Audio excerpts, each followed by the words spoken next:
Hi, I'm James Gardner, host of Your History, Your Story, a podcast for everybody who loves stories about interesting people and events told by those who uncovered them from within their own family trees. This, we hope, will inspire you to discover and celebrate your history and your story. Welcome to our very first episode, The Bare-knuckle Fighter. In this episode, I'll be sharing with you a story about an ancestor of mine that I found so fascinating, it prompted me to create this podcast. In most of our upcoming shows, I'll be interviewing other people. However, since this one is about my great-granduncle, I'll be the one being interviewed. So I've asked my wife, Kelly, to join me on the show today to help facilitate this. So I want to welcome Kelly. Thanks, James. I'm really excited to be joining you on our very first podcast. Yes, it's very exciting, and particularly to have you on the show with me today. Thank you. So why don't we get started with my first question is, how did you start researching your great-granduncle, Orville Gardner? Well, actually, I didn't start researching him initially because I didn't even know he existed. I had never heard about him. I knew nothing about him. I was actually researching my great-grandfather, his brother, Frederick, he had his roots in Newark, New Jersey, so that's close to where we live. So I started there, and while I was doing that, I came across this information about his brother, Hezekiah Orville Gardner. I thought, who is this guy? And then I was thrilled to find out that he was actually quite a character in the mid-19th century. So what did you learn about his early years, where he was born, and where did he grow up? Well, it turns out almost all of the Gardner children were born in Washingtonville, New York, which is near Newburgh. It's in Orange County. And Hezekiah, who was older than my great-grandfather, was born in 1824. Now, his father's name was Hezekiah, and his mother's name was Margaret. And they had 15 children altogether. Wow, that's a lot of children. It's a giant family. And his dad was a dairy farmer. So it's a lot of hands to work on the farm, but it's also a lot of mouths to feed.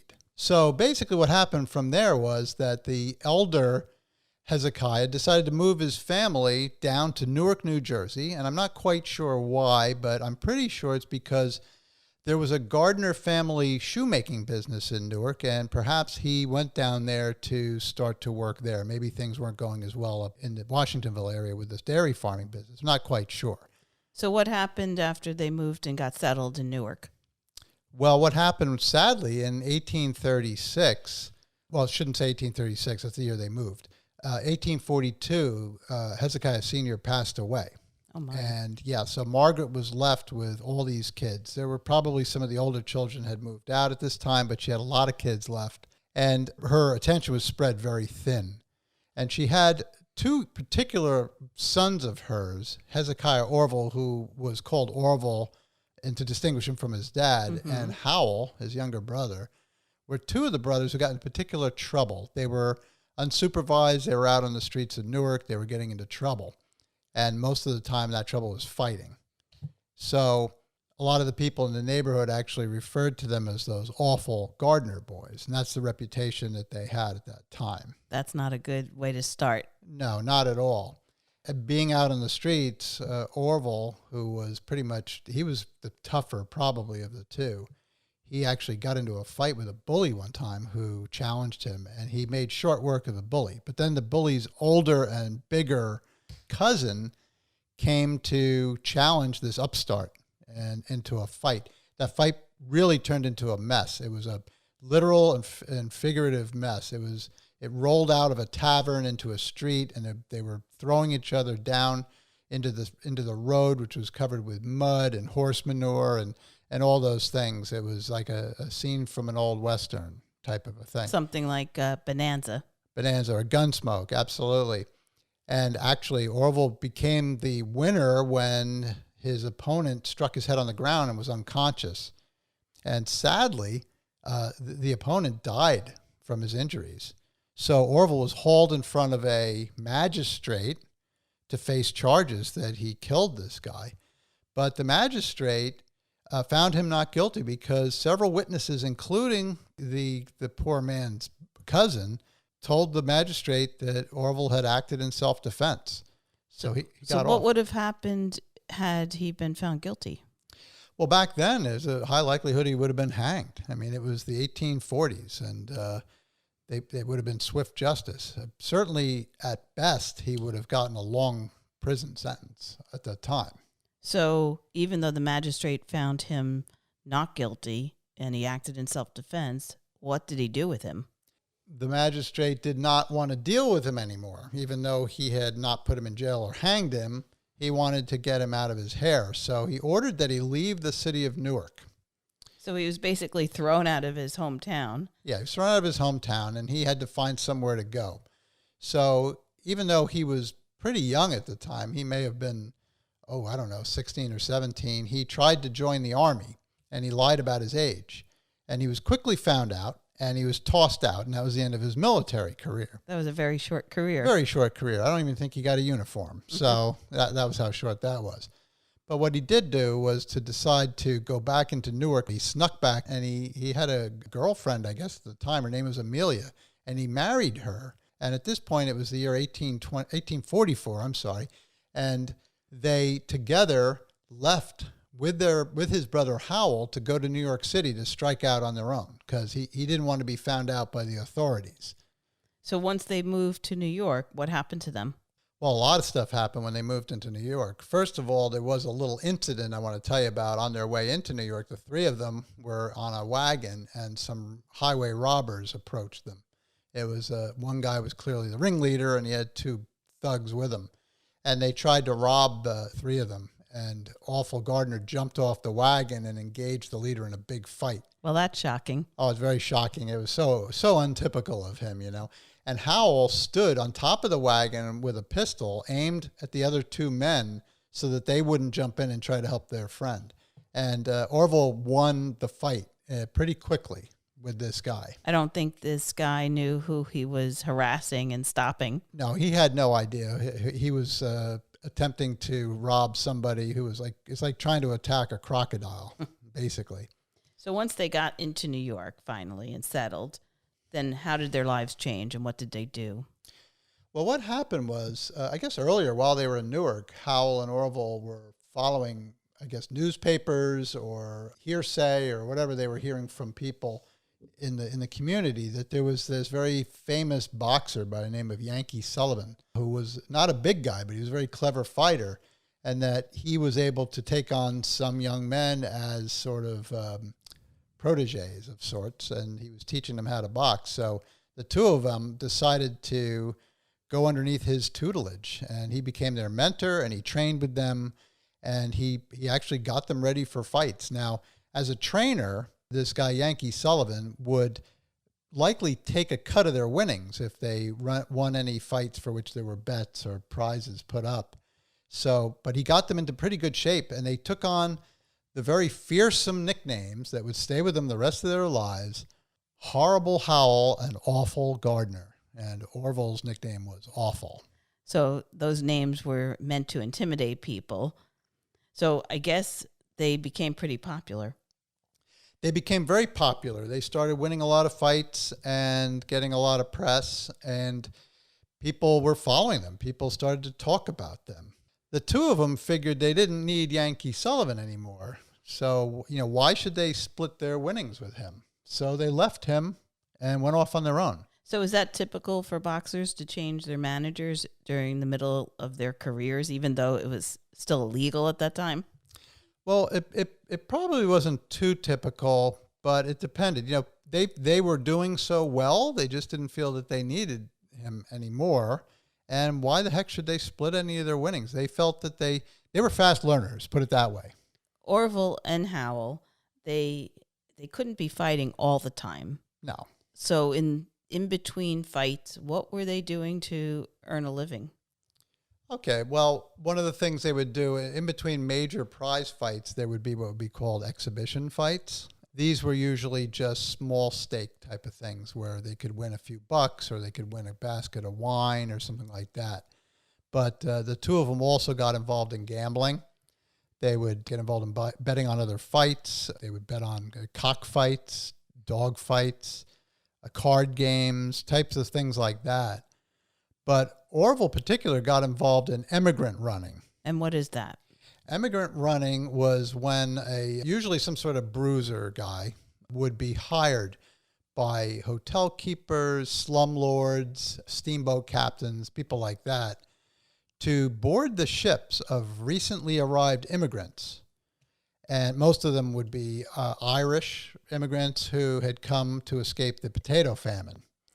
And he would board the ships and he would lure them to some of these crooks who would likely steal their money and swindle them, scams and things like that. And these poor people barely had 2 cents to rub together and very few possessions. And these immigrant runners would basically rob them.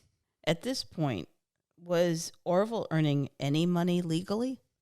No, I don't think so. He wasn't finding enough money in anything legal. So boxing was illegal. What was going on at the same time, though, is that he was doing a lot of, as I said, gambling, but he was doing a lot of drinking, because a lot of these guys who were also doing illegal activities were dragging him from tavern to saloon, and because he was so popular, they would buy him drinks, or if he won a fight, he would buy them drinks. And he became addicted to alcohol, and rum was his drink of choice. That was the drink that he preferred. Right, and I think you were saying he very easily would start fights. Oh, yeah. Did he fight with just anybody? Sailors? I know because you mentioned ships and things like that. Yes, I'm glad you mentioned that, because there was one article that said while Orville he used to hang down by the shipyards waiting for the ships to come in, and he would get bored, and other ships would come in with sailors on board, and they would sometimes go out drinking, and then they would see him down there, and then the toughest of them would challenge Orville to a fight because he was so notorious. He would get into a fight with these guys, and there was one article that said that he actually trounced 4 sailors at the same time. Oh, wow. He had to keep in shape, and he wanted to keep his reputation, and he did things like that. The other thing he used to get paid for was to be a shoulder tapper. Okay. Now, do you know what a shoulder tapper is? No. Well, shoulder tappers were, again, usually tough guys who were hired by pretty sleazy politicians who wanted to have these guys force people to vote for them. So what they would do is go around during election days and tap people on the shoulder and physically drag them over and make them vote for their candidate. And if they didn't, it would be not a good outcome for them. No, it would be what we would call a knuckle sandwich. Oh. That's what they would receive. James, you mentioned earlier that Orville was married. Did he and his wife have any children?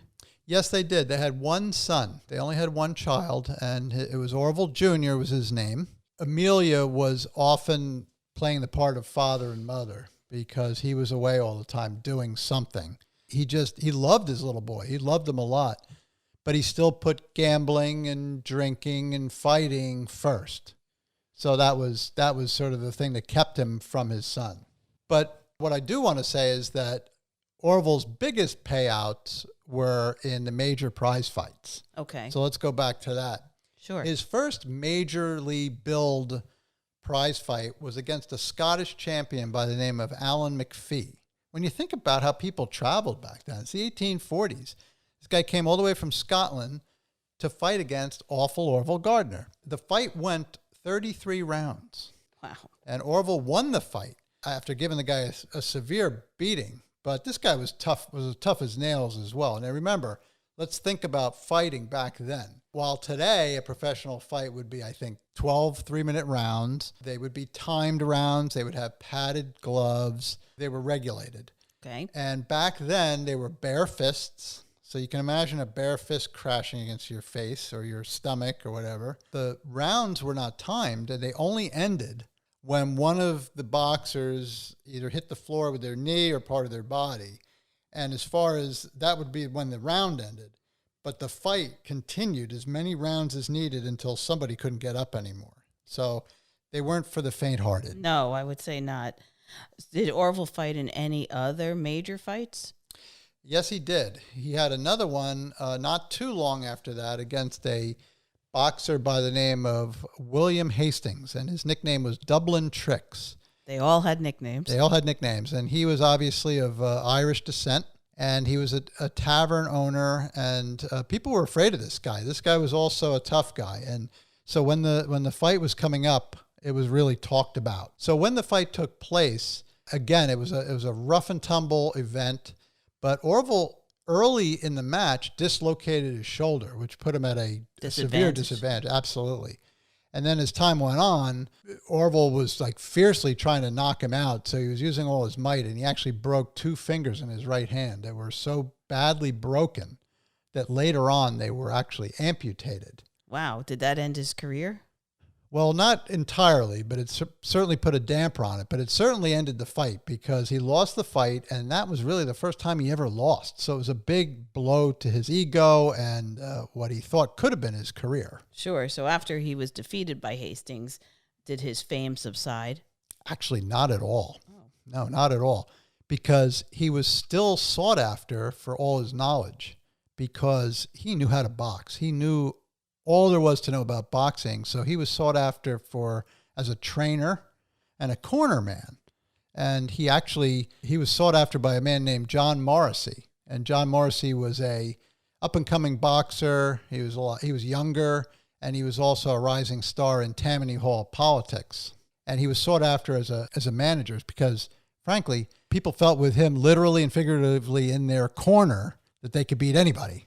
So he was doing for them what Yankee Sullivan had done for him several years earlier. Absolutely. Same thing. So what happened then? Well, after a bit of time, there was actually a major fight was scheduled between John Morrissey and guess who? Yankee Sullivan, the old trainer and now nemesis of awful Orville Gardner. And did this fight take place in New York City? No, it didn't. It actually took place in a place called Boston Corners, which was on the border of Massachusetts and New York State. It was scheduled to be up there for a couple of reasons. One was that there was a major railroad hub up there at the time, so people could get there from New York City. But it was also an area where there wasn't much law enforcement. It was kind of a no man's land. And as I think I mentioned before, prize fighting was illegal back in the 1850s. This is a good way to avoid the law. So it happened up there, and the fight went, I think, 37 rounds, and Morrissey was declared the winner by the referee when Yankee Sullivan did not come to scratch. The term scratch means he didn't come to the center of the ring because he was engaged in a fight with, guess who? Let's guess.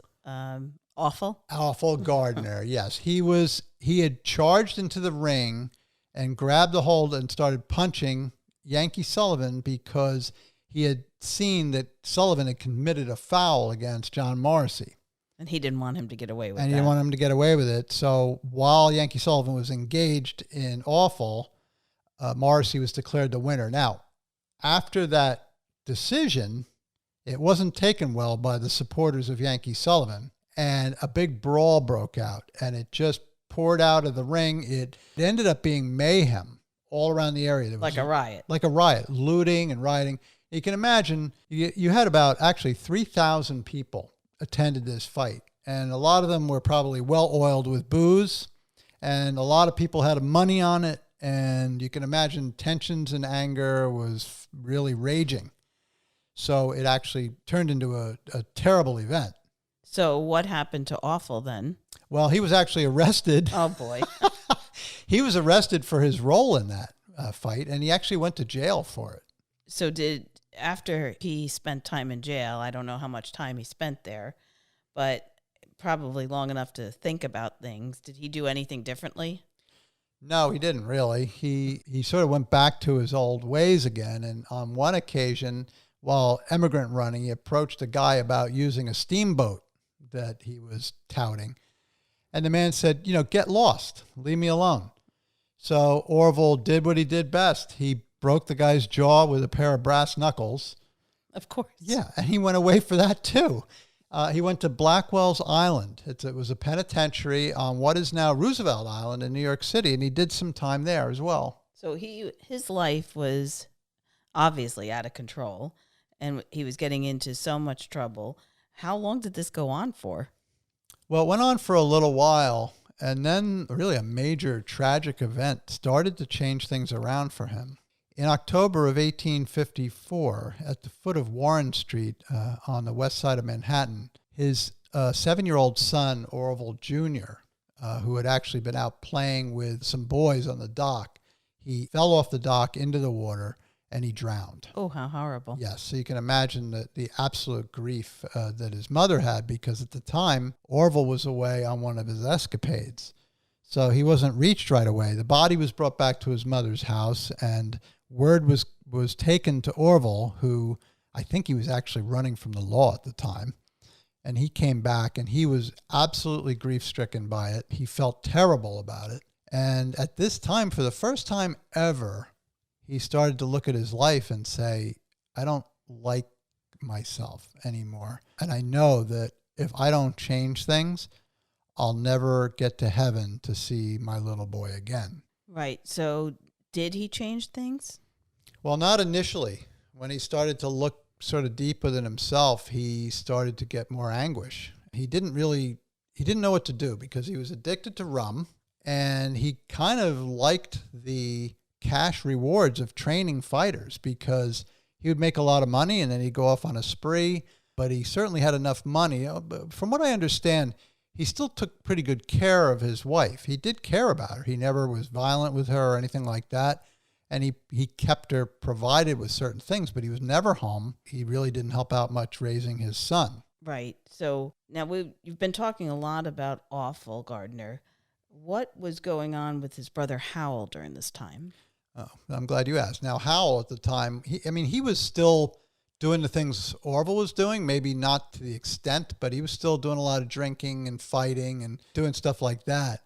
But one day in, I think it was the year 1856, he wandered into a tent meeting in Port Chester, New York. Now, a tent meeting, if you think of something like a Billy Graham crusade, like an old-time crusade where, say, churches would send out evangelists or itinerant ministers, and they would go from town to town. They put up tents, and people from all the town and different churches would come and sing hymns and do stuff like that. Right. They'd be there for maybe a few days and then move on to another town. And then they'd move on. Well, for some reason, Howell wandered into a tent meeting one night, and he was just absolutely bowled over. He accepted an altar call. He went up front, and he said he gave his life to Jesus. And from that point on, he really changed his life. His whole trajectory changed. He started to help people. He started to encourage. He started to pray for people and go around and give his testimony. And one thing I got to note is that in the beginning I mentioned that their mother and father were pretty devout Christians. His mother was still living at this time, and there's several records that she was praying for her wayward boys. So she must have been very happy at this time about Howell. I'm sure she was. So did the change in Howell's life have any impact on Orville? Yes, I think it did, because first of all, Orville seemed to be the closest with Howell. They seemed to be the closest. They were closer in age and things like that. But he saw something going on with his brother, and he just thought, wow, this is kind of cool. I like what's going on with him. He's really changing, but I could never change. You know, I'm stuck in this lifestyle. I'm stuck with this booze. I can't do this anymore. And also what was going on at the same time was what they called a prayer revival. Back in 1857, there was a financial crisis that had taken place in New York around that time. And a lot of people were feeling down and out and broken. And there was a prayer meeting that started. I think only 6 guys showed up for the first one in Manhattan. And within maybe a couple of months, there were like tens of thousands of people, droves of people going to prayer meetings. So Orville Gardner's now living with a lot of regret over his son, feeling empty about his life, feeling frustrated that he's stuck, but he sees this amazing change in his brother, and he also sees all this prayer revival going on around him. But he still couldn't seem to get off it. He couldn't move off it. So he's curious, but he doesn't know how to change. Right. He's skeptical because he's thinking, I'm just not good enough. I can't change. So did he ever change? Yeah, actually, one day, it took till about 1858. So this is a couple of years of, Howell would keep inviting him up there and trying to get him to go to prayer meetings, and he would. And then he would feel frustrated. But then all of a sudden, one day, while he was riding his horse home to New York City from Portchester, he had an enlightenment. He just felt like that God moved in him. And he felt all of a sudden that he was saved, that he was suddenly free from his anger at enemies, that he no longer felt the guilt about his son's death. He felt he wanted to help people, not hurt people, and he embraced Christianity at this time. And he became really, really a changed man, to the point where he knew his biggest and last obstacle was to get rid of his drinking problem. The rum. So he told a story about taking his last bottle of rum, his precious bottle, and rowing in a boat out to an island off the coast of either New York State or Connecticut, and he buried a bottle of rum. He buried this bottle of rum. So why would he bury it? That's a good question. Why wouldn't he just smash it or pour it out? He was terrified that the smell, the fumes of the rum would be too much for him and that he'd want to drink. And he also couldn't throw it out or leave it somewhere because he was afraid someone else would find it and drink it. So something peculiar is happening here. He cares about other people. I mean, he always cared about his wife and his son, but he never really cared about anybody else but himself as far as other people were concerned. So here you go. The rum is gone. He no longer took a drop for the rest of his life. Wow. Yes. So now he's a different person. So he started to go out, tell about his testimony. He started helping people, and he had a real passion for people who had problems with addiction. Right. And that's where he placed a lot of the focus of his ministry. So it sounds like the new Orville had a positive effect on others. Would you agree?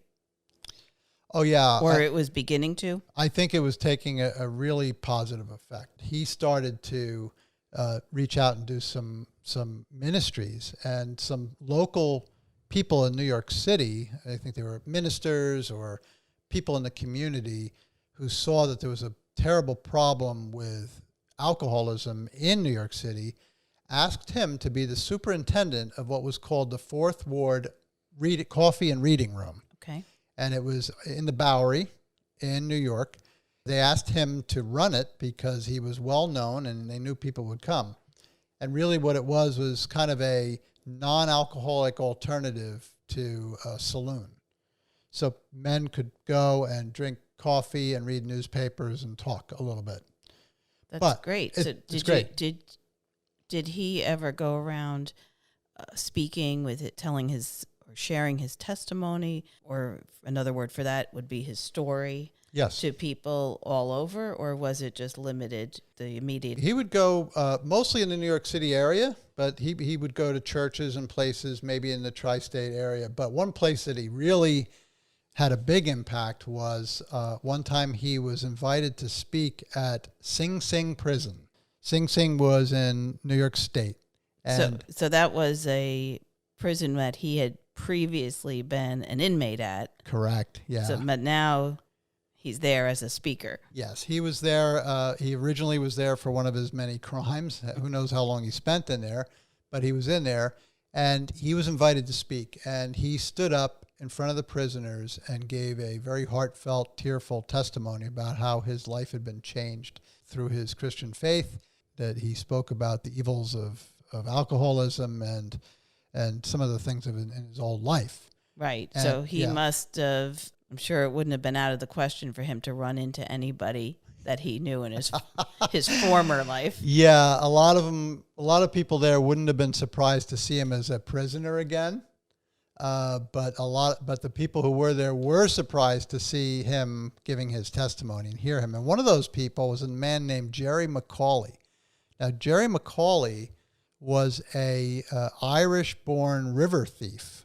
He had a criminal record, and he was actually doing a 15-year sentence. He had actually run around with Gardner before, and the two of them were gamblers and did all sorts of stuff together. And he only knew Gardner to be sort of a rough, vile sort of guy, and he couldn't fathom seeing him there giving his testimony and crying and stuff like that. So Macaulay was so moved that when he eventually got out of jail, he and his wife founded an organization. It was called the Macaulay Water Street Mission, and this was to help people in the community who were down and out. Later on, years and years later, that became the New York City Rescue Mission, and I think as recently as 2017, the Rescue Mission merged with two other groups, and it's now called the Bowery Mission, which serves thousands of homeless people to this day. That's amazing that something started many, many years ago is still running, although it's in another form and a different name. He really started that. Yeah, he really did. And I just wanted to go back to his reading room a little bit. One of the things that he did was that it wasn't just giving them a place to drink coffee instead of alcohol. He was really concerned about the real down and out people, the people who were maybe penniless and homeless or who were going through terrible times and with their addiction. And he would bring them in and clean them up and give them something to eat and drink and encourage them. And he also wanted to make sure, and he shared the Bible with them. And he would also make sure that the men talked about their problems. Now, I think today men still have trouble sometimes talking about their problems, but people didn't talk about alcoholism much. That was like a taboo thing. You just did it, and that was it.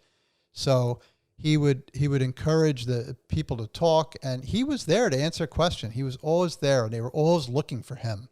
And one note is that on any occasions where there were activities there or other places, and he was there and somebody was acting up, he could still be the bouncer as well as the facilitator, so people wouldn't act up too much around him. Wow, so he was going around speaking and taking care of the reading room.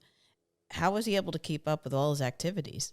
Well, actually, he wasn't. Over time, he started to get very worn out, both his speaking engagement schedule, the time he spent at the coffee house, the coffee room, and also you got to remember years of getting his head punched in by bare fists, the years of drinking and the effect it had on him, and he actually ended up having a stroke, and it disabled him to some degree, and also strangely enough, the reading room started losing some funding. You know, some of the people who were funding it sort of backed off after time, maybe because the Civil War was about to start or what have you. Yeah, there could have been a number of reasons. They started to withdraw the donations. And one thing of note, just to show the character that he now had, was that he would often go weeks without taking a paycheck because he didn't have enough money. Now, the paychecks he got were meager. They were just a fraction of what he used to make for training just one fighter.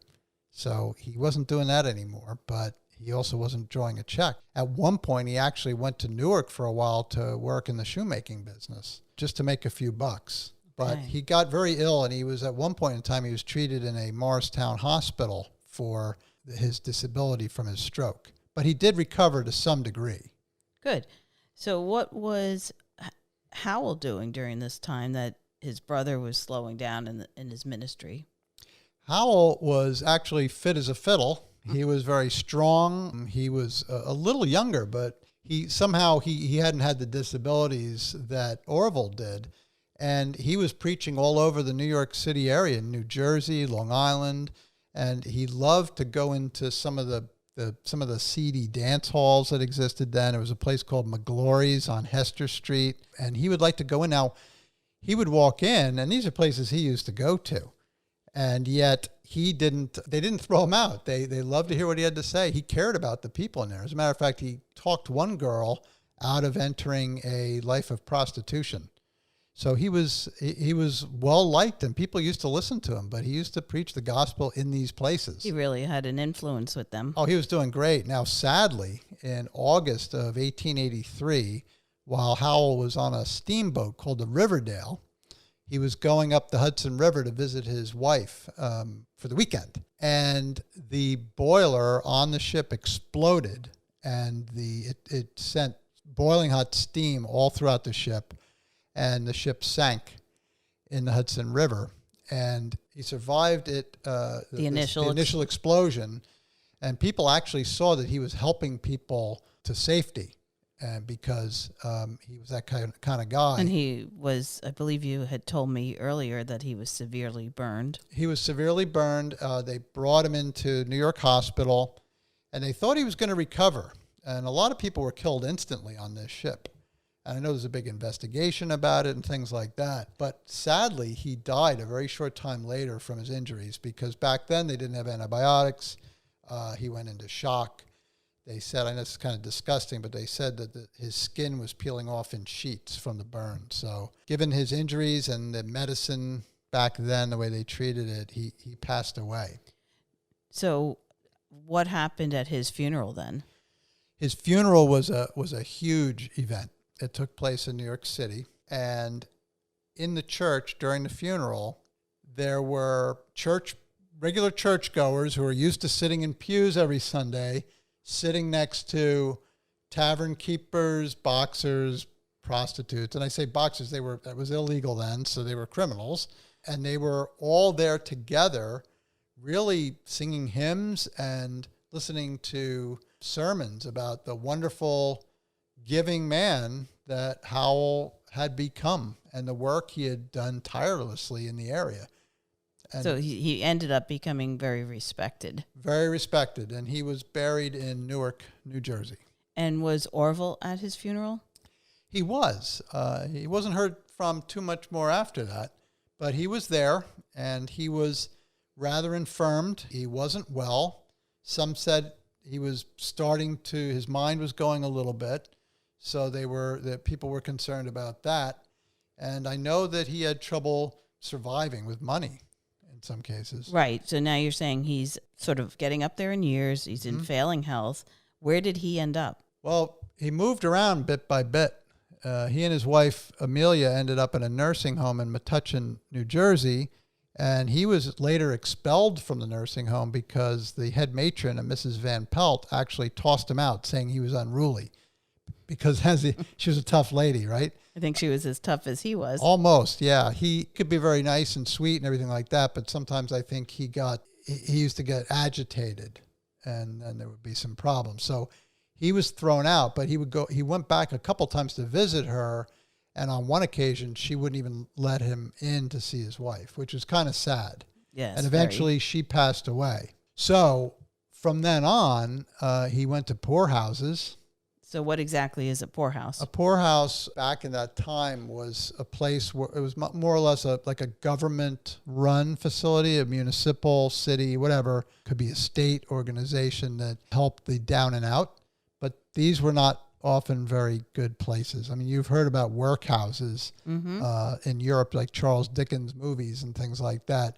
They usually weren't a very good place to be. I mean, there could have been people with good hearts who served there and gave to those places, but they were often not very good places. And he was in and out of those places for a while. Wow. So he was living in poorhouses and he couldn't fight anymore. Health was failing. But I do know there was one story written about him as he got when he was older like that. Yes. And about a barber shop. Yes, that's actually a cute story. That I like to tell. So I guess while he was living in one of these poorhouses, he went to get a haircut. And he saw that there was a sign out that said, haircut 10 cents. So he went in and he got his haircut, and the barber wanted 25 cents. And Orville said, no, how about 15? So he was trying to compromise. He was compromising. He was bargaining a little bit. And the barber started getting agitated, and Orville started to apply some of his old, not boxing techniques, but his old evangelical techniques. And he started to tell about the importance of integrity to the barber. And the barber took offense to that and actually threw him out. And on his way out the door, Orville cut his arm on the broken glass on the door.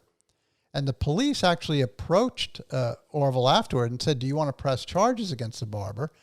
And what's comforting to know is that one of the last things that my great-granduncle was recorded as saying, while still somewhat in his right mind, was that he forgave the barber. And he said, no, I don't want to press charges. And that was all written in an article? That was in an article. Yeah. Wow. Yeah. So did you ever find an obituary for him? And do you know where and when awful Gardner died? I was very frustrated for several years because I could not find an obituary on him. I found Howell's. I was certain that I would find his somewhere because he was so famous. Right, and you found all the other brothers, or yeah, many of them. And the other brothers, for instance, at least I found their graves. My great-grandfather, I found Howell. I found several other brothers of theirs, sisters of theirs. I found their graves. And I'm wondering where this guy is, the most famous brother, and where could he be? And I want to back up a little bit, too, is like I never heard from anybody in my family about this guy. And, it's not too many generations back. It was my grandfather's uncle. So right. Why didn't I hear about that? That was really, really mystifying me. The only clue I ever had was that an elderly aunt a number of years ago when I was probably a teenager or so, she said to me, "Oh, your great-grandfather's brothers were boxers." And that's the only thing. Yeah, that was all I knew about it. So never found an obituary. However, a few years ago, I found some information, and it came out, somebody had written about the Greystone State Hospital, which used to be the New Jersey State Hospital for the Insane in Morris County, New Jersey. Mm-hmm. Turns out that Orville Gardner spent the last year of his life in that hospital. Okay. And it was obviously he had declined in mental health, and he was a patient at the State Hospital for the Insane. And like you said, it was later called Greystone. Yep. And just within the last year or two, the older section of Greystone was taken down. Yes, the old original hospital dating back, I think, to the 1870s was taken down. It might be about 5 years ago now, maybe around that time. There is still part of the newer hospital, I think, that's still there. But you can go there and there's a park. But that's where he was. And we did find out where he was buried at a nearby cemetery near Morristown. And he was actually buried along with probably a couple thousand fellow patients from that hospital who died between the 1870s and the 1920s. Without markers, without gravestones. Many of them were buried in the bed sheets on which they died, and probably including Orville Gardner. Right, and relatives, it wasn't like today going to visit a relative at a hospital, or if they're ill, it wasn't like they didn't have that kind of travel back then. Certainly not as much. I'm not sure why I never heard about this relative. It could be that for many years his mind had started to go, and perhaps nobody knew where he was half the time because he was in poorhouses and communications were different back then. But it is kind of sad to know that nobody really knew where he was even buried, and there was no obituary for this man after this amazing life change that he had and his fame that he had in life. And still today, you have not found an obituary. You found numerous articles mentioning him and all, including these stories that you've just told us today. Yeah, there was only one article that was written just maybe a couple years before he died, where he got into some trouble. He was detained by the police for giving a thumping to a fellow poorhouse inmate. But that was the last article that was mentioning him. And at that point, he had really kind of deteriorated. So he wasn't himself at that point. Wow.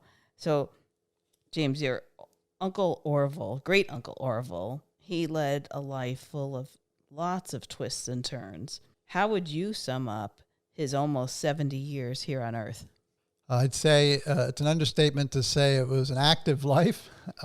He certainly was probably impacted by the death of his father and moving out of a familiar place where he was from in New York State. I think that he was trying to prove his manhood by fighting and being tough and not getting taken advantage of. I think that he was devastated by the death of his son.